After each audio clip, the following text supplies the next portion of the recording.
Hello, everyone, and welcome. It is Wednesday. It is the third Wednesday of the month, and that means it's time for Meteorite or Meteor Wrong.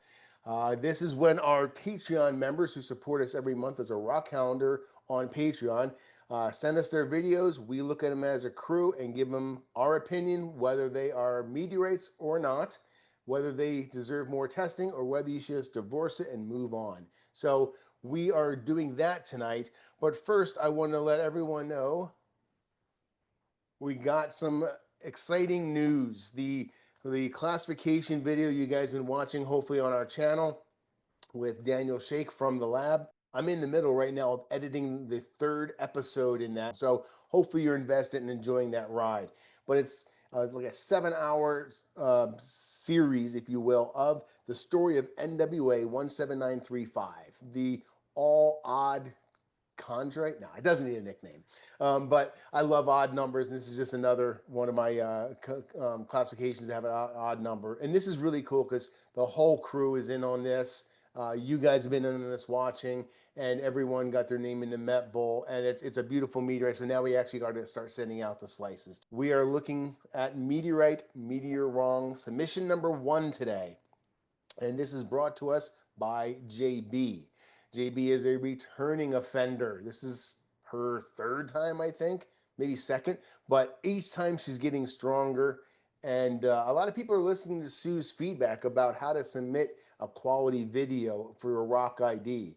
And it's working out. We're getting a lot better videos. Sue, do you want to tell us about this sample? Oh, sure thing. This is JB's second, and it's her second month in a row too. So, and you're right. She actually read through my new guidelines that I posted and all the terms and conditions, and she had only qualified for members only last month, but now her video's awesome. And she did something in her video that you've been begging all of our submitters to do. So we'll see that in a minute. But she found this in 10 Sleep, Wyoming. She gave some information here, as you can see: hilly, rocky, high chert and jasper area, um, high desert badlands. It weighs, 243 grams. Yes, so she did do the diagnostic testing. I didn't see a magnet test performed on the camera. The streak test is performed right at the beginning, so I almost missed it. So watch for that. And these are the meteoritic features that JB believed that she was viewing. Um, Regmaglyphs, contraction cracks, flow lines, and such. There were a lot of things that she was looking at, and we love to hear that. We'd love to see it from the submitter's perspective. Yeah, They may not and be. Sue, let Oh, me jump in there for a second because I think I'm going to say what you're going to say anyway. I mean, I apologize, but yeah, no, go ahead. we never want our submitters to feel silly saying, "Here's what I think I see." You may be wrong. You may be dead wrong. We don't care. It helps us identify and zone in on certain things to either say yes or no. So don't hold back. If you think you see flow lines, let us know. If you see contraction cracks, if you see chondrules, whatever you're seeing in your sample, it's not like you're signing your life away on it. You're betting your farm. You're basically just helping us by telling us what you see. Is that what you were going to say, babes? No, I'm really glad that you jumped in because sometimes I feel the way I'm saying it, like what they believe that they are Yeah. viewing. But I'm just trying to really reiterate that because I'm literally the only person that has seen these. You wait and watch this with the crew, and you guys all know better than I do. So I always just want to leave it up in the air. Like I don't know if that's what they're seeing, but that's what they think they're seeing, and we love to see it from their perspective. Yeah, and we don't even give people a hard time. We literally just report stuff that they report to us. Like we have 3 things on this slide that I look at right away, and they go bang bang bang to me. Like a stony meteorite is not a eucrite, and most times you see Lherzolite, you're talking about Mars. So this could be a little bit of something, but it Well, does I will help tell. us. Go ahead. No, she gave these things at different times. Okay. I put a new survey out, and now instead of people just kind of giving us pages and pages of information, a lot of history that we don't need, she filled the survey out, and that's the last question. It's like, what do you think it is? And she kind of had gone with Stony at first, but then She had mentioned later, she felt like it looked like Milba Lily, but she wasn't sure. And then Lherzolite came up like literally just like earlier today. So she wasn't throwing all three of these things at me at once, and it was at different Gotcha. times. Yeah. On this one, her sample is on the left and the Milba Lily is on the right.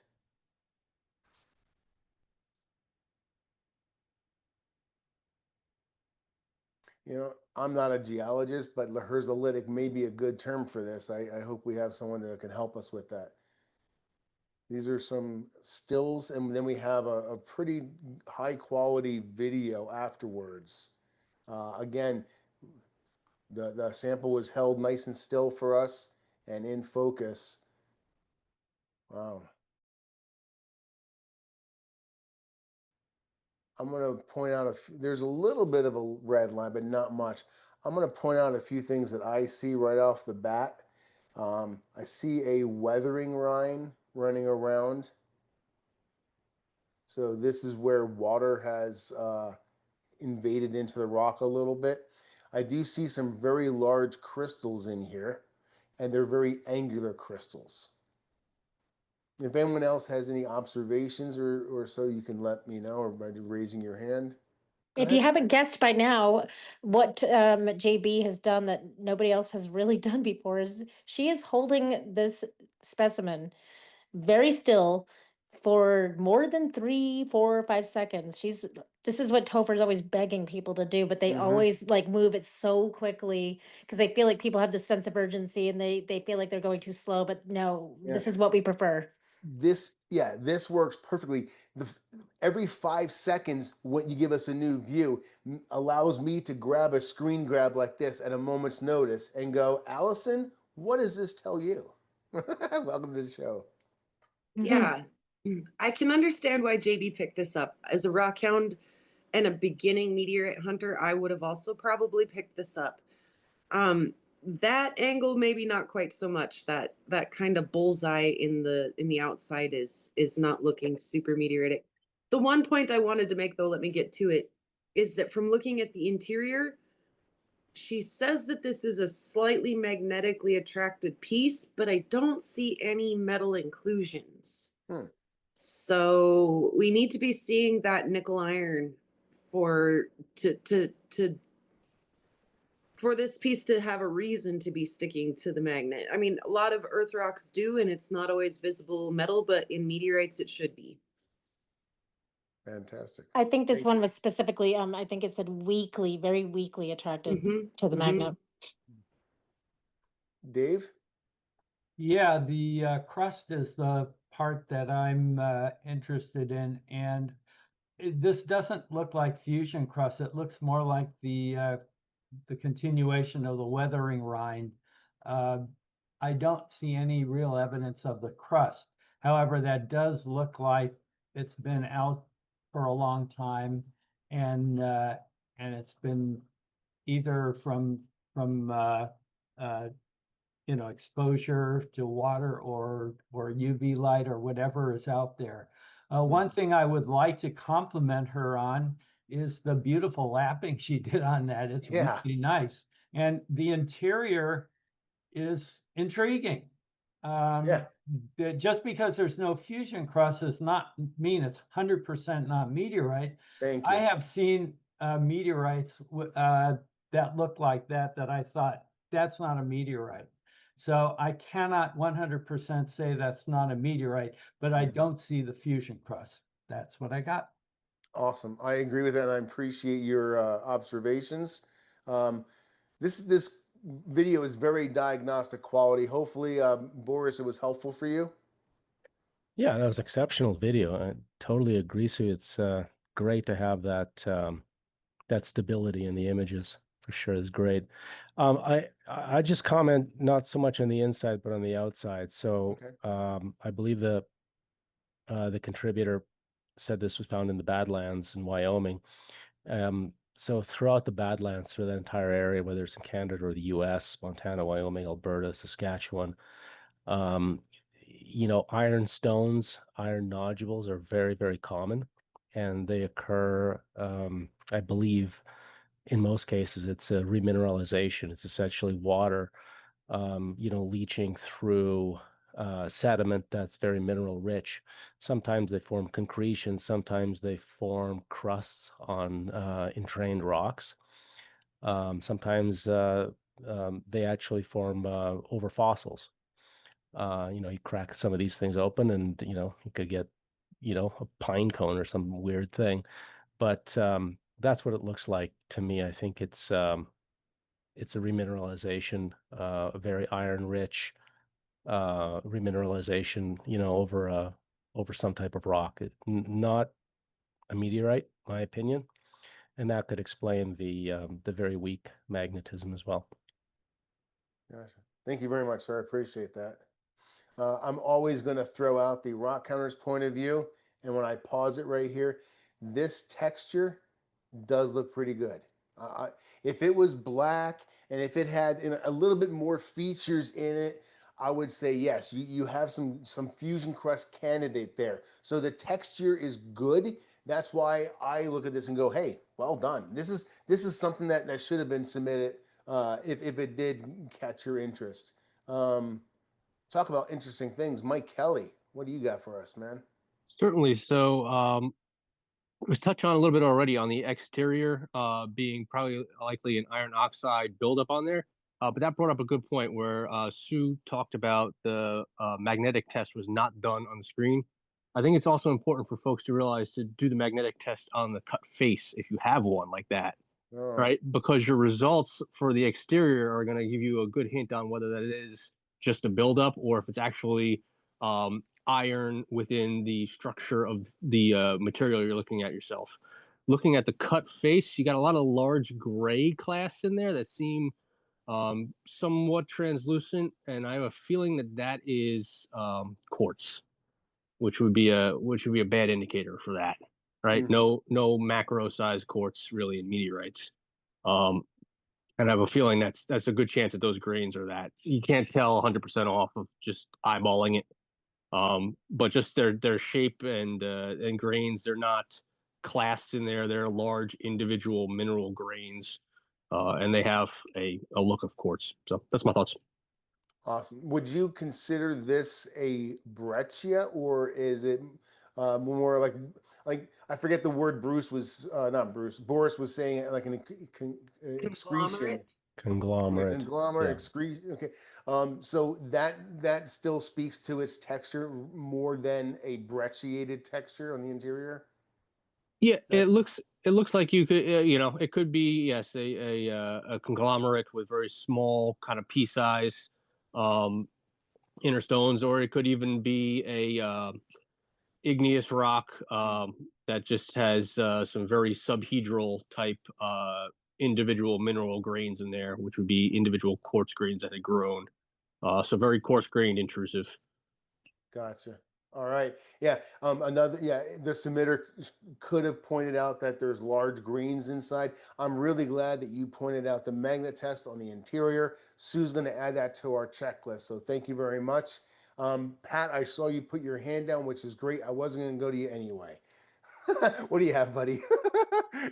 Well, I just wanted to start with what I think should be, question number one is, are there any chondrules? And obviously in this one, we don't see any chondrules. And so if this were a meteorite, it would be an achondrite. But, as has been pointed out by our two geologists, the texture doesn't look right, and probable evidence of quartz, which is a disqualifier.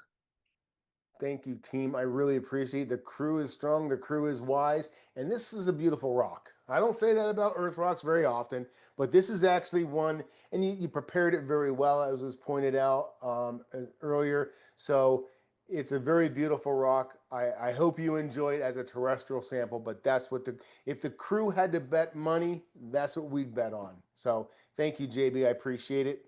We are moving on to, Science Pat Brown. We got to get a new intro for you, buddy. That's not good enough for you. It doesn't match my wardrobe very well. There was a term that was thrown around today, and And I just want to get a little bit more understanding about it because we hear the word Lherzolite or Lherzolitic. What does that mean? Could you give us a little 60, 90 seconds on this? Yes, absolutely. So I'm humbled by the fact we have two geologists here, and I have no degree in geology, but I will give it a go. So Lherzolite or Lherzolitic, is a geology term. Lherzolite specifically is an ultramafic igneous, or it actually can be metamorphic too, but more often it's igneous rock. And the definition of it literally is just that it's composed between 40 and 90% of olivine.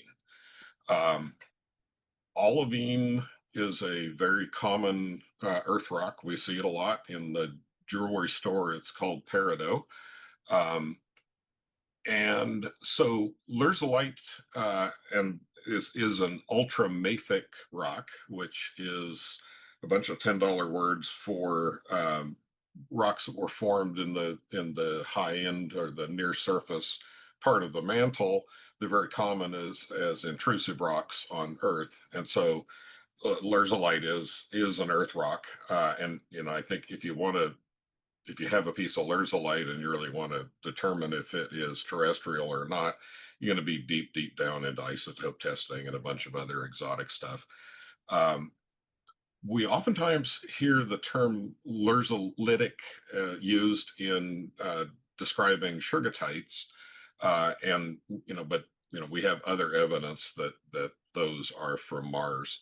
So presence or absence of Lherzolite is not really a good indicator for whether it is or is not a meteorite, and we fall back on does it have fusion crust and the other tests. So that's what I had. Thank you. Nice. I appreciate that check-in. And I'm going to change the way I'm saying it because I'm going to look online, but I believe you may be right. Maybe it's a silent or a soft H, Lherzolitic, not Lherzolitic. So and then I'm going to correct you. It's aqueous, not aqueous, or however you say it.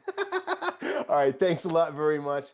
Really appreciate that. And we're really excited to announce that we have it's released. It's live. It's there. You can do it now. You can partake in the White Glove Rockhound membership. That means, you know what? If you don't want to worry about taking pictures, doing video, you just want to send it in, have me show it off to the crew live, rotate it as needed. We'll get a much better view. Well, JB did a really good job, but I guarantee you we'll have a JB quality job showing off your sample if you subscribe to this new membership level for $50 a month. It's the White Glove Rockhounder, and we will literally have your sample here in my hands. I'll do the magnet test. I'll do scratch test. I'll do everything, and we'll give you our opinion. So hopefully that appeals to you. We have a lot of older people as well that love rocks but don't love technology. So this will be something for them as well. Or if you just want to be a Rockhound supporter but want to give me an extra $25 as your support, we'll take that too. All right. Can I add one thing in here? Yeah, go for it. We have a lot of rock hounders that signed up, and they have a lot of rocks that they want to show, and they really can't get it together as far as the media, or they just literally have stressed about it and not even attempted it. So we made a rule, and if they have all these rock IDs that are just piling up, they can take 2 of their $25 ones and trade them in for a white glove. There you have it.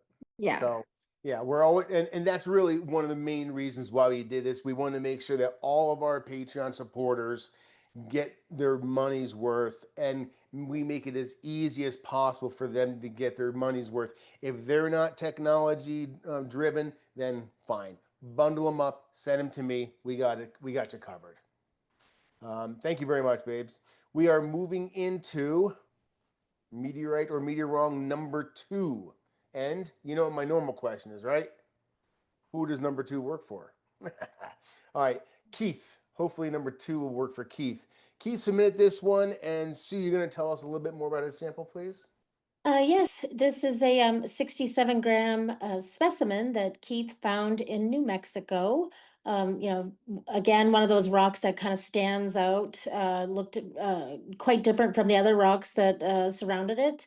And so that's kind of what inspired him to pick that up and take it home.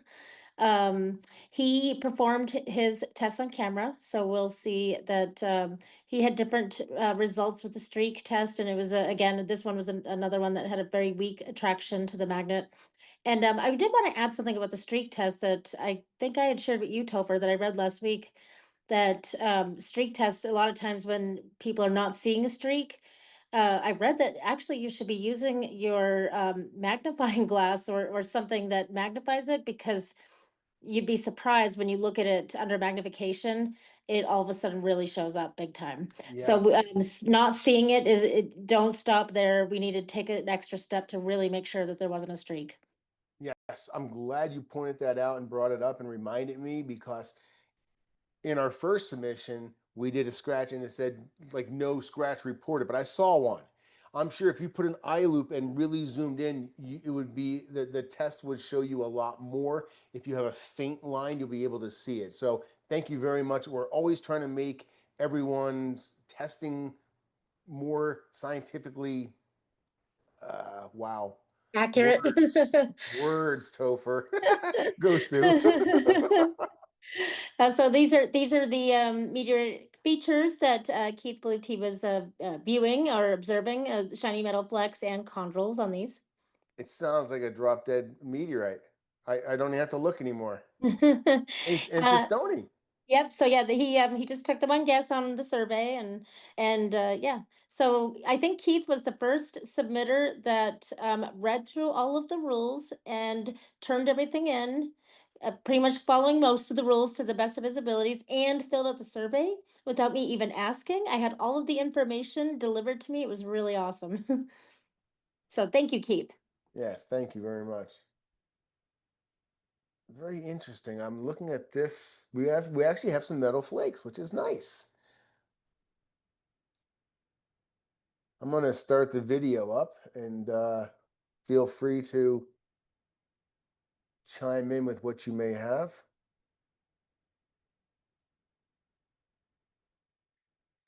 My initial knee-jerk reaction when I look at it is I'm not seeing chondrules and as much as, and this may not be accurate, but an oolitic texture where you find little balls.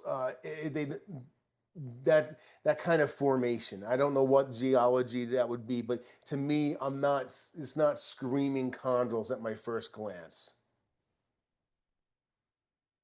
And on the inside, I love well, let me go back a little bit. We actually do have some, if you look in there, we do have some metal flakes and then oxidation around some of them, which is something you see very often in meteorites.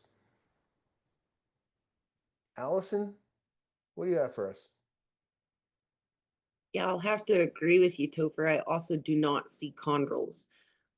While I do see some round features in this rock, they're not distributed like chondrules. Also, the metal that we see in there, if it is meteoritic metal, it's very weathered. But I also am not super pleased with the distribution of the metal, and I see a lot of other things that are reflective but aren't metal. So I'm gonna have to say maybe not a chondrite, most likely not a chondrite, but very interesting sample, and I can see again why Keith would pick this up, especially if it's weakly attracted to a magnet. It's always worth a second look, and that is not one that I'm familiar with. So congratulations, Keith, and thank you for sharing. You stumped the rock hound extraordinaire. Yeah, that's a good one. Allison, when you said there was other things in there that were shiny that weren't metal, can you touch on that a tiny bit? If you will back the video up just a smidge, like just maybe a second or two, there is one just low of center, a large clast This that, right here? yep. Oh, just a little lower and to the left of that. And it throws a bunch of light, reflects a bunch of light. What if it's not metal? You think it's just a crystal plate face? Yeah, some kind of a feldspar or something possibly. Okay, awesome. Thank you very much. Appreciate it. Mhm. Ben, what do you have? I see clastic structures, but not chondrules. I see what looks like silica, and I'm also on the metal. What is being seen as metal to me looks like just reflective mica-like material, as opposed to metal blebs, which would normally uh, look like fresh cut rebar in color. Uh, uh, Okay. so, and the surface just doesn't work for me either. It's too clumpy. Yeah, I was going to say you're clumpy. No, I agree. I agree with you. Even though it's not a scientific term, it kind of rings. It's kind of white. And something else that's pure white is Chris Monk's goatee. What do you have first, buddy? How about that for a segue? He pulled that one out, huh? That's a segue. Yeah. So I'm going to go out on a limb here, and this is completely unscientific, but this is just a feeling to me. So when you look at that and you imagine I'm taking a whole pot of metal and I'm mixing in Coke and I'm doing stuff, I'm melting it all down and it gets that froth on the top of it, and you scoop off that froth and you throw it over on the ground. This to me looks like that froth that comes off of smelting. Fantastic. Really appreciate it. Boris and then Mike. What do you have? So a few things. Hard to tell, and I'd like to, if I had this in hand, I would put a loop to it and take a look at sort of the reflective minerals that I believe Right Allison here. was noting. But just a couple of observations, and I think Topher, you got one of them. The very light color, sort of this whitish, dull gray color, is typically what we expect to see from carbonate rocks. And the clasts that we see, they're rounded. They seem to have rims or halos, right? At least that's what sort of in meteoritics we would consider, right? Around chondrules, you may have some kind of a halo forming. But those could very easily be fossils, right? And what you could be looking at was the shell material, shell hash, that are slightly different mineralogy.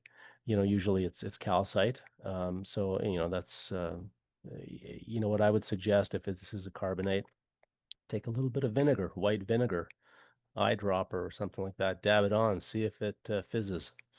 That would be the first additional test that we would obviously not normally do unless you're looking for a carbonate rock. It's not something that you'd even contemplate for meteorites, but for terrestrial rocks, it's a fundamental early test for carbonate. So start with that, and my vote is absolutely terrestrial on this. Awesome. Thank you very much. Mike? It's very hard to follow Boris. So the notes that I jotted down, I was thinking it was a carbonate and a limestone too. Tying two of the things you mentioned together, right? So Boris mentioned using vinegar to test. So again, you mentioned the streak test, and sometimes things streak and it's very light colored streak. Well, powdered material responds to vinegar, which is a weak acid, a lot better too.